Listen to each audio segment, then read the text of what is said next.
get started with the recording. We will begin in 30 seconds. Looking at the clock right now.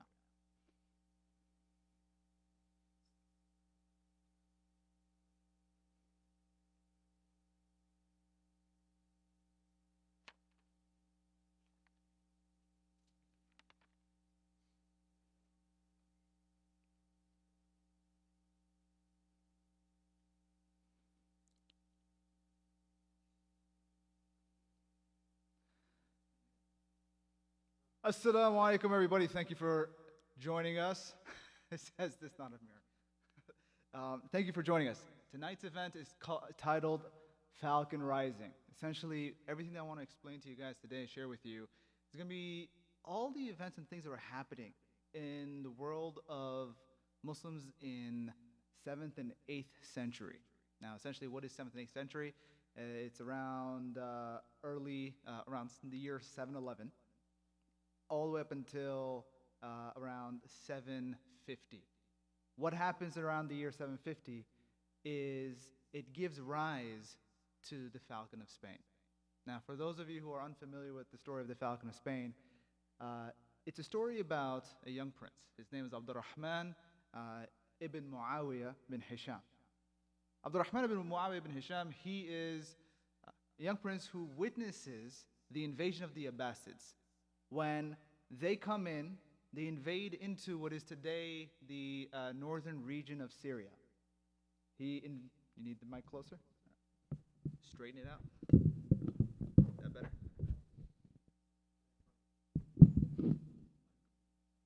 Dude, why don't you just do it?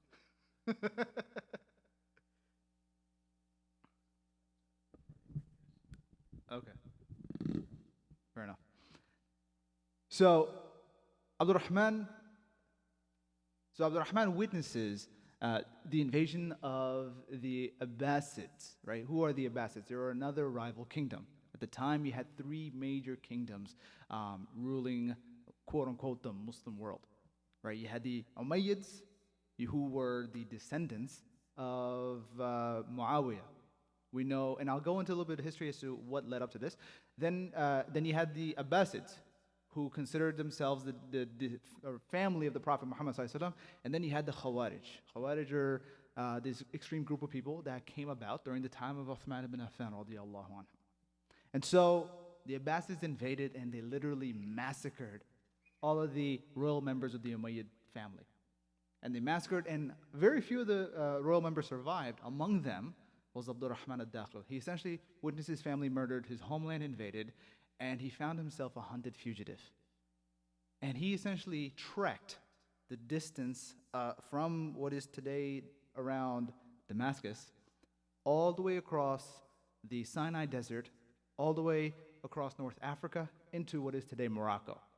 The distance of that is close to 3,000 miles.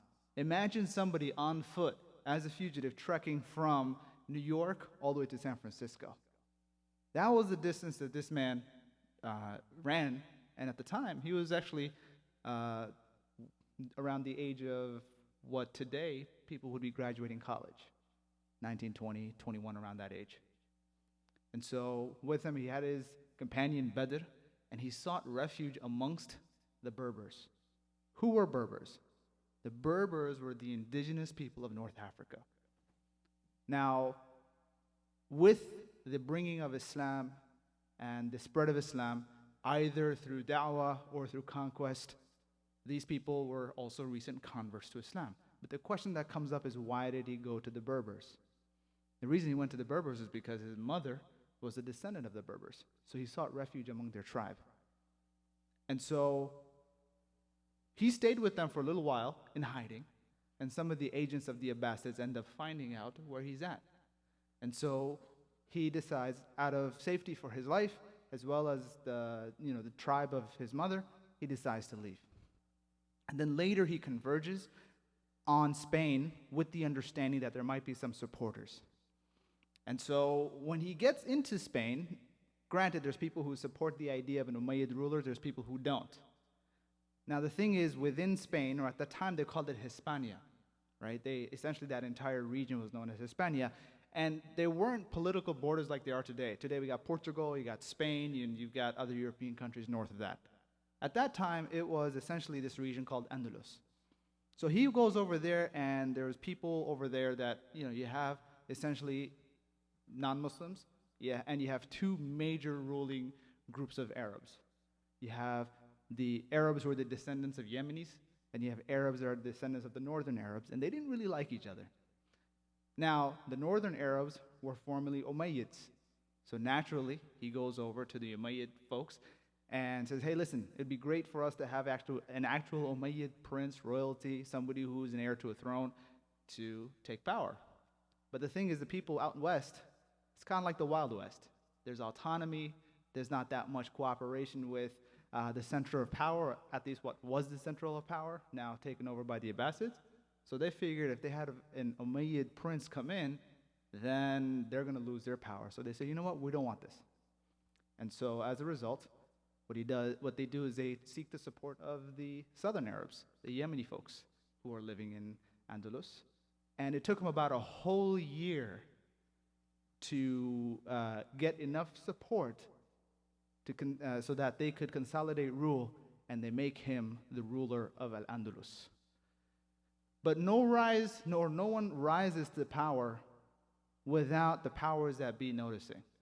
And so when that happened, Al-Mansur, the head of the Abbasids at the time, dispatches an army of 7,000 people to deal with him. So the question then happens is, what happens? The continuation of that particular story, I'll let you guys know about a few weeks from now. But let me give you a little bit of a background. And the background is this. This 7th century, about 711 or so, because I want you guys to take some time back. 711 is when Tariq bin Ziyad. How many of you are familiar with Tariq bin Ziyad? One person, two, three, four, five. Okay, great. Tariq bin Ziyad. He is a general who treks across North Africa and actually crosses over to the crosses over the Strait of Gibraltar, or what is today known as the Strait of Gibraltar. And they face off. It's basically Tariq and the Muslim soldiers versus Rodrigo and the Visigoth soldiers. It's interesting, though, because as I was doing research, it's always interesting to see the differences in how Orientalists present history in terms of Muslim history, and how Muslims present Muslim history. Muslims, they present history in a very glorious, very exaggerated, dramatized way. And it's interesting because when you do these histories, you also see a difference in numbers. So among Orientalists, they'll talk about the differences in numbers. What were the numbers that were fighting the Muslims in Spain when Tariq's army invaded? And among Christians, they'll say something along the lines of like 2,500 to 33,000, right? That kind of range. But when the Muslims quote it, they say there was over 100,000 soldiers that they were fighting against. And then the same thing on the Muslim side, when Orientals say, yeah, it's about 1,900 to maybe 12,000 soldiers on the Muslim side. But the Christian sources, they also have the same problem. They're like they'll say something along the lines of that, oh, they were facing off against a Muslim army of over 180,000. And so one of the things to understand about history is that we're always dealing with partial information. History of the past is incomplete. And the conclusions that people make is simply based off of conjecture. They'll make opinions and whatnot. So the question that comes up is, what good is history if it's based off of impartial information? Can you really become a better person with history? And one of the teachers that I learned from, he said that history never made him a better Muslim. He said studying about Islam, studying about the divine revelations, and trying to follow the Prophet ﷺ, that's what made him a better Muslim. But studying history never did that. But there is a benefit to history. And that benefit is that it humbles you in a way. Because if you think about it, when you look at the stories of these people, they're all dead. So that gives us a reminder that we're also going to die. So the question now is, what is the mark in history that you're going to leave? The past's information is incomplete. The future is unknown, except for one reality. We're all going to die. The other benefit of history is that you get to see the effect of, different tactics, especially in the area of business. I'm personally, when I was in school, I studied business and marketing, and history was a huge part of that curriculum, especially in the area of European history and studying folks like Karl von Clausewitz and military strategy within the context of the branding and advertising. So it also gives you an understanding of how influence works. Influence and leadership. But here's the interesting thing. We talked about humility before. Now the interesting thing is about humility within the context of influence and leadership. Because if you have leadership and influence and you don't have humility, you can be arrogant and you can be corruptible. But at the same time, if you have leadership and influence and you apply humility to that, then perhaps you will guard yourself against the very oppression that you have the capacity to do. The other thing about history is that it allows us to see ourselves as a community. What do I mean by that? Well, consider this. If you go back just 300 years, you have maybe 1,000 ancestors that are directly related to you. You go back 600 years, just double that time, and suddenly that number has bumped up to 1 million ancestors. Go back 900 years, you have 1 billion ancestors. Go back 1,100 years, and you have 1 trillion ancestors that you are connected to. So in reality, all of us sitting here and all of us that are watching, we are all descendants of kings and saints and scholars and prophets maybe. We're all connected in that regard. We're related to and connected to our neighbors down the street. And we're related and connected to the tyrants that are oppressing people overseas and domestic. And we're related to the admirable people that are doing great work here. So understand that we are all connected as human beings, and so we should act accordingly. We should strive to add value as well as be contributors to the society that we're all part of. Because at the end of the day, what's going to really matter after believing in Allah and the last day is how we treated others. So this is the thing about history. Now, let's bring us back to this story, right? Let's talk about this invasion of or the oncoming of Tariq bin Ziyad and the Muslim armies into Spain. Let's look at a little bit about who are the Visigoths. These Christians that were in Spain. This is 711. If you go back about another 300 years, you're going to find that Visigoths, they're the ones who sacked Rome. And after sacking Rome, they decided to sit down, settle up, and they started up their kingdom, the Visigoth kingdom. Later on, they adopted Christianity, and it took about 200 years for them to come to that conclusion that, let's make Christianity the official religion. And when they did that, with all kinds of rulership, there's going to be infighting. And along with infighting comes weakening externally. And so they lost control in the north. And so when the Muslims came in, they had to fight among themselves along with the Muslims. And so you have Tariq bin Ziyad comes in 711. It takes about a year. Sometimes from the Muslim history, you'll say, oh, it was in one sweeping event, boom, they took over. In reality, it was a year-long campaign. Yes, they crossed the strait, they got into southern Spain, and they fought against them for about a whole year. And it wasn't until the generals and the soldiers started deserting, and Rodrigo, he basically died in the fighting. Now, his wife, essentially the tradition in that time was that once Muslims come and they take rule of a certain area, then the new governor ends up marrying the wife of whoever was the governor before. And so at the time, the governor was Abdulaziz bin Musa, who was the son of the governor of Al-Afriqiyya, which is Northern Africa.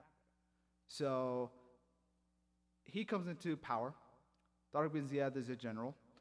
Part of the thing was like, all right, you come in, you take over, the land is divided accordingly, and a portion of it is also given to the governing power, the governing entity. Unfortunately, some of the divvying up of the land wasn't done in the way that was legally, like the policies that were there. So what ended up happening was that most of the soldiers are the ones who ended up getting most of the war booty, and it wasn't divided up appropriately. Later on, this kind of led to a little bit of problems amongst the soldiers and some of the Berbers. And so whenever there's any kind of revolt, the governing party is going to send an army to deal with them. But in this case, the Berbers said, no, we're going to stand our ground. And they had a battle, they had a skirmish. And the Berbers are the ones who actually ended up winning against the Syrians. This is about around the year 740. Now, the general who was sent to put down the Berber rebellion, his name was Belal ibn Bishr. So once he failed, or actually he was defeated, he actually took refuge in Al-Andalus. And they said, yeah, we'll give you refuge if you help us deal with the Berbers locally, and he did. But then once he finished that, he decided to take the seat of the military governor at the time, and then ultimately this led to the infighting amongst the Arabs within Andalus. You have a split between the northern Arabs and the southern Arabs, and they're fighting amongst themselves. So when the Abbasids invade the Umayyad dynasty in their capital and they take over, they said, well, we're going to try to hold our own power here. So now this was known, now this battle that Tariq bin Ziyad comes into, and eventually over the course of the year is successful in that, is known as the Battle of Guadalete. It is something that is what's the beginning of what they call as Islam in Spain. So the question that comes up is, like, what is it about this history that for some people, when they hear about it, they hear about Islam in Spain, right? They hear about big palaces, they hear about major gardens, but all that stuff didn't happen until another 400 years after that. The question is, what about the stuff that happened prior? What built up to it? We talk about the golden age of Islam and things like that, but there was work that had to be done prior. So this is what I wanted to kind of address, just to kind of give a picture of how long did the Muslim Spain, or Islam in Andalus and Cordoba and all those places, how long did it last? Essentially, it's from like 711 all the way up until 1492. So we know 711 is Tariq bin Ziyad. What happens in 1492? Two major things happen. Anybody? American public education system?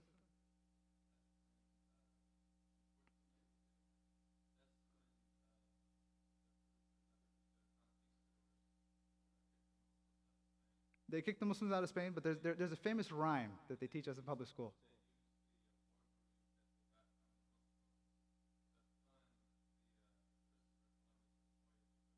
Yeah, so Christopher Columbus, 1492, Christopher Columbus sailed the ocean blue.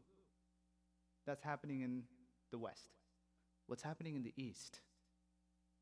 Anybody? Well, here, let me ask you this. Well, I kind of slipped the answer, but why was Columbus sailing the ocean blue? To get to Asia, specifically. India, okay, somebody said India. Why was Columbus trying to get to India?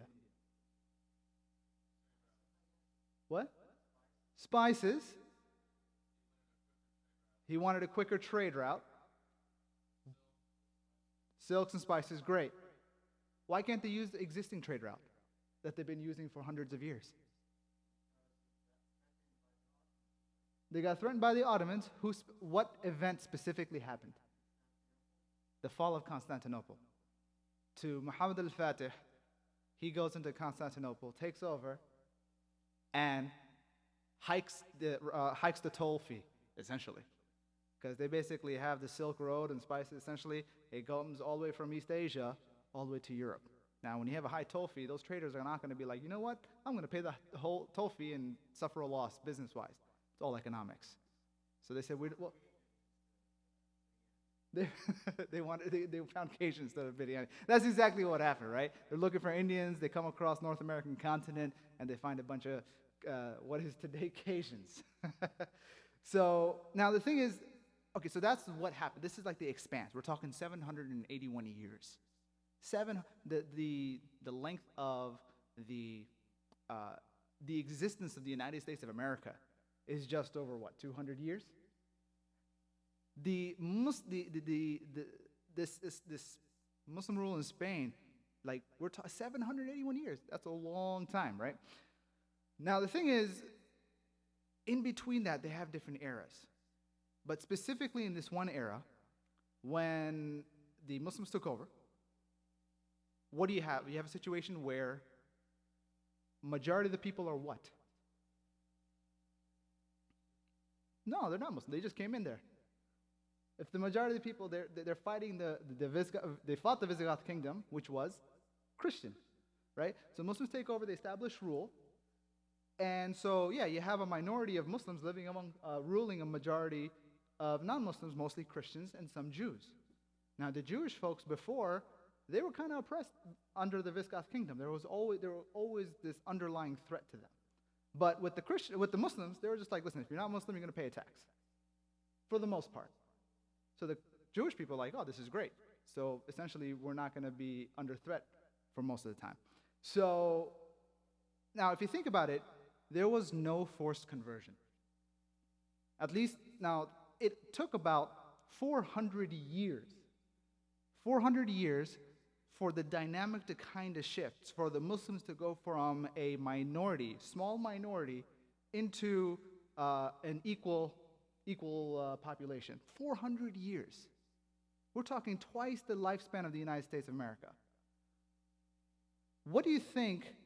And the thing is, like, Muslims, they came in, they didn't force anybody to convert, and they allowed the religious authority to maintain their religious authority in practice.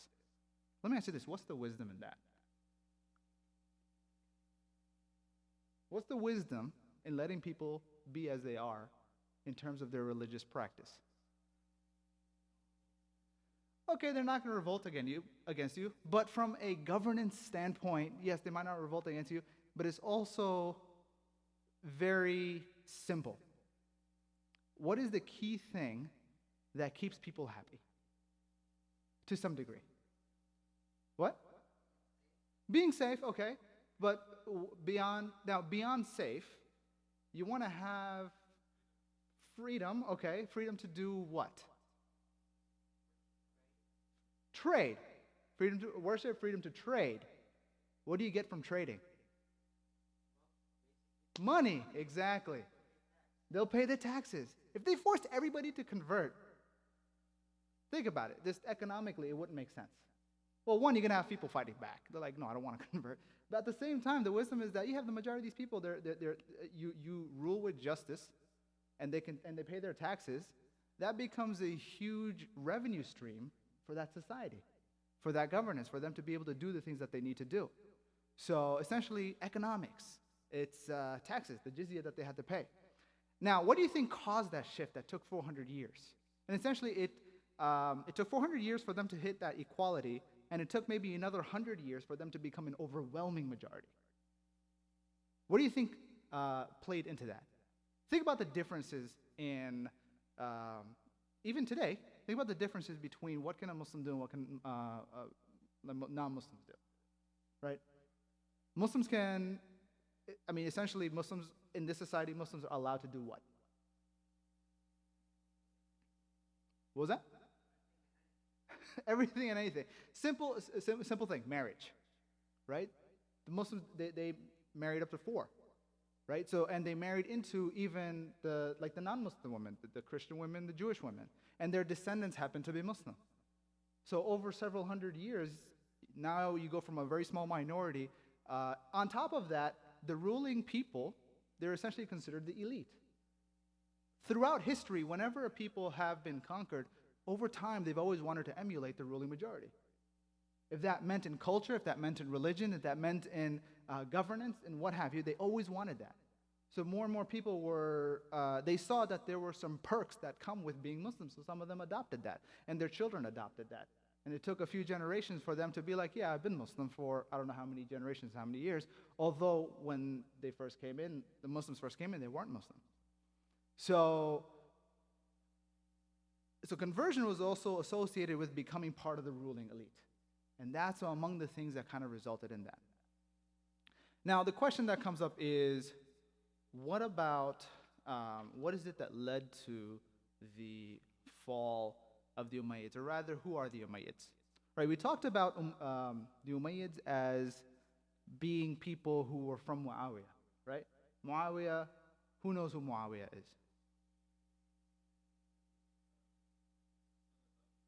He's the son of Abu Sufyan. How is he related to any major figure in Islam? Okay, so the sister of Muawiyah was the Prophet's wife. What about one of the Khulafa Rashidin? He was the cousin of Uthman ibn Affan radiallahu anhu. So their whole thing was about being connected to the family of Uthman ibn Affan. They were among Quraysh. That was their legitimacy to leadership. On the other side, you have Abbasids, right? Abbasids consider themselves descendants of whom? Al-Abbas, right. Now, over time, now one thing that they're really big on, because they're descendants of Al-Abbas, they're part of the Prophet's family, thus to have any right to rulership, you need to be part of the Prophet's family. That was their claim to leadership. But one of the things that came about throughout history was that you had around this time some major groups within the Muslims forming. So you had the Umayyads, which were most majority held to the son of the Prophet ﷺ, for the most part in terms of the scholarship and attribution. And the Abbasids were a mix of what? What came about during the different fightings? Anyone? So at the time there was different groups of Muslims.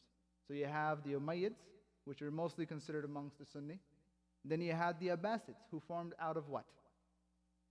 The Shia. So now, not everybody under Abbasid rule was Shia, but the Shia ruling party, they considered themselves to be among the Shia, or at least what the Shia was at the time. And then you had a third group, and that third group was the Khawarij. And so you have these three groups kind of fighting with each other. It's only natural when you have fighting amongst a single group of people that rulership and influence tends to fall. And so these are some of the things that kind of led to the drop.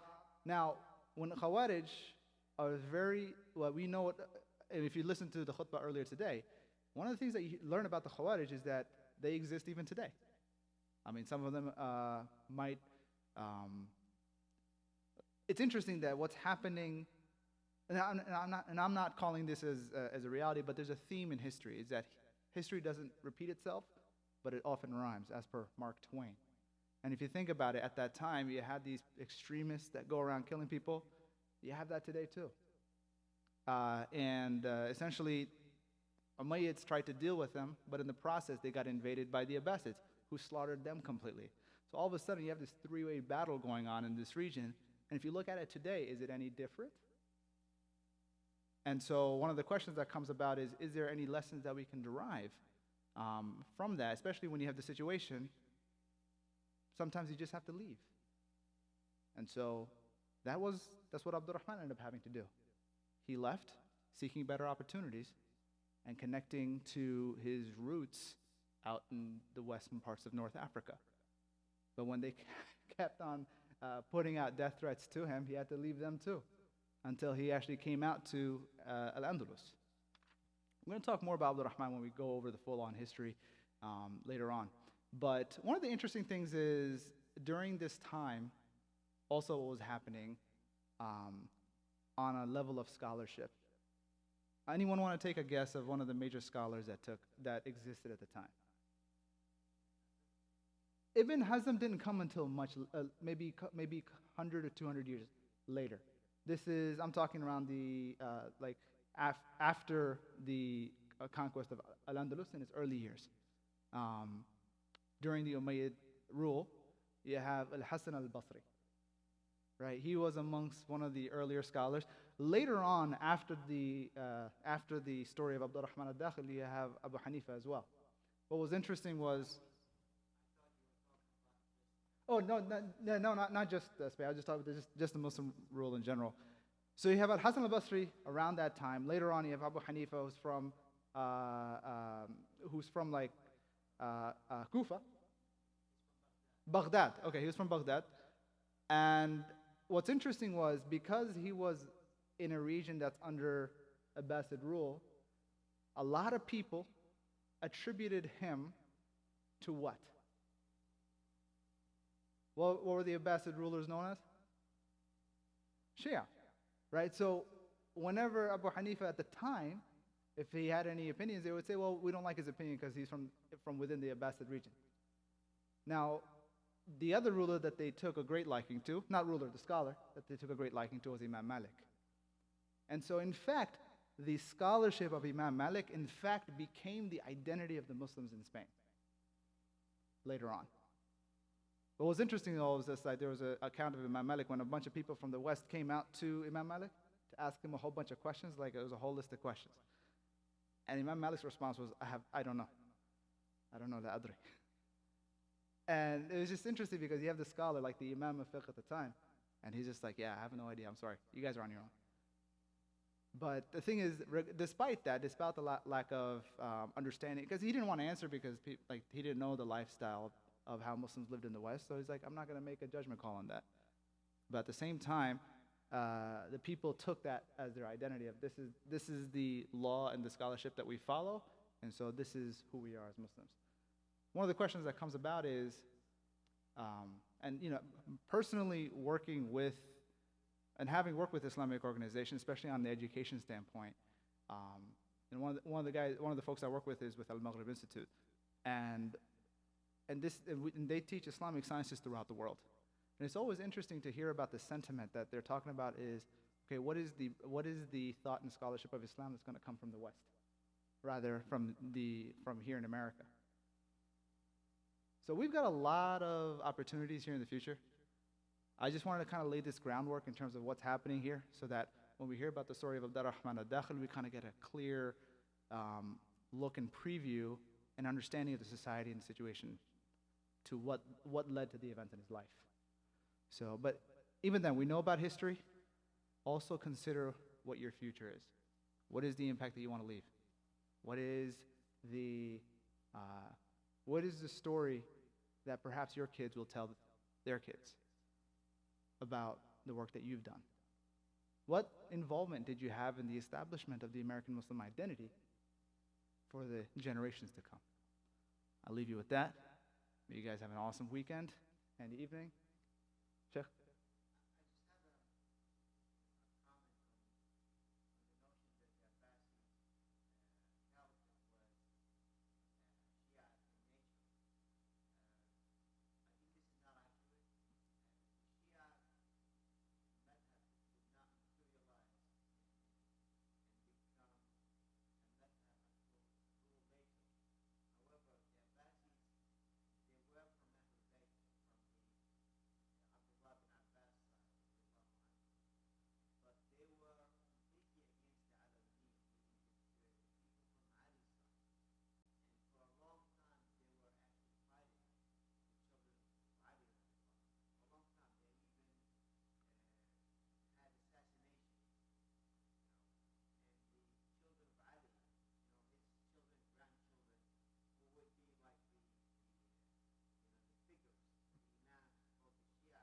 Right.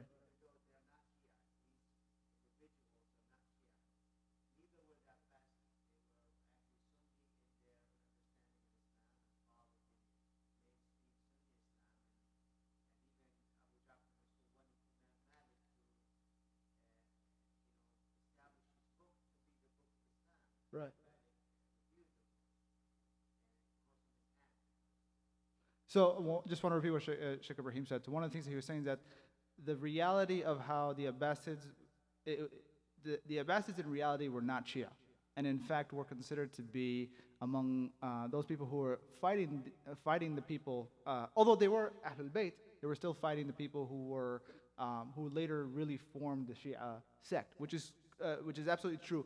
What I wanted to share was the perception of the people of Al-Andalus towards the Abbasids, was that of like once the was that of against the Abbasids.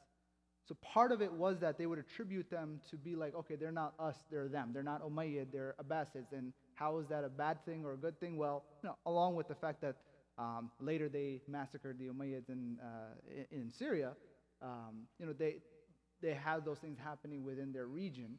So as a result, the perception that they had of them was that that's why. And we know through history that Abu Hanifa was not Shia, right? So, but still, they still rejected his thoughts, or at least some of the ruling folks, the influential folks, rejected his thoughts because of that perception.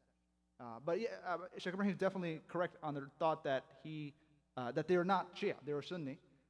But there was a lot of different things that were also happening within that they're also fighting. Like this was also the time period in which people started fabricating a lot of hadith. And it's also the time where the people who fought against the fabrication and toward the authentication of hadith, a lot of them were female scholars. And so there's a lot of things also happening. Is just a lot of infighting, differences in aqidah and things like that formulated, which I'm not going to go into. I don't know much about the details of that. But it's always interesting. On one hand, they're fighting intellectually, they're fighting politically, they're fighting economically. And on the other end, you're growing towards the west, and you're growing into Spain. And then once you establish yourself, then you fight amongst yourself for power.